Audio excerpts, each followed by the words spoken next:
Sem Rok Trdan in na Ceneštu Parcel skrbim za organizacijo in izvedbo izobraževanj, zlasti za podjetja in zaposlene. Ves čas si želim, da sem tudi v stiku s prakso, zato nekatera izobraževanja in svetovanja izvajam tudi sam.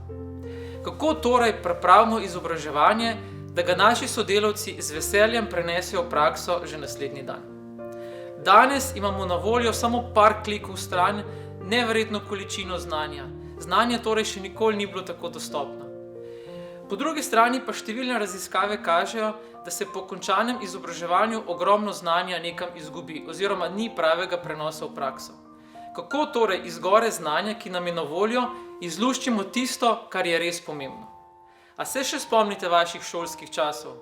Zase vem, da sem se recimo med urami biologije ali pa kemije ves čas spraševal, kaj mi bo recimo koristilo znanje delovanja mitohondrija ali pa če znam recimo izračunati molsko maso.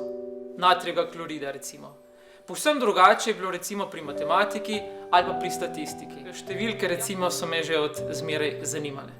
Kar želim povedati je, da se motivacija za učenje drastično dvigne, če posameznik prepozna takojšnjo uporabnost vsebin. Pri pripravi izobraževanj v vašem podjetju si poskušate tako v spomin priklicati vaše šolske čase. Pa ne zato, ker bi bil to lahko primer neke dobre prakse, ampak ravno obratno. Ko pripravljate vsebine, je pomembno, da vključite vaše zaposlene že od samega začetka. Naj bodo slišani in naj imajo možnost sokreirati vsebine. Pogovorite se o njihovih pričakovanjih in jih uskladite s tem, kaj so pričakovanja podjetja. Ne ponujati zaposlenim naprednega Excela, nadaljevalnega Worda ali pa splošne angleščine. Načrtujte konkretna znanja iz Excela, Worda ali tujega jezika, ki jih zaposleni potrebujejo pri svojem delu. Izhajati morate iz konkretnih primerov in delovnih mest zaposlenih. Primer.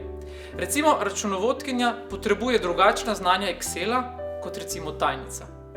Vaši zaposleni naj vas seznanijo s čim več konkretnimi primeri ali težavami, s katerimi se srečujejo.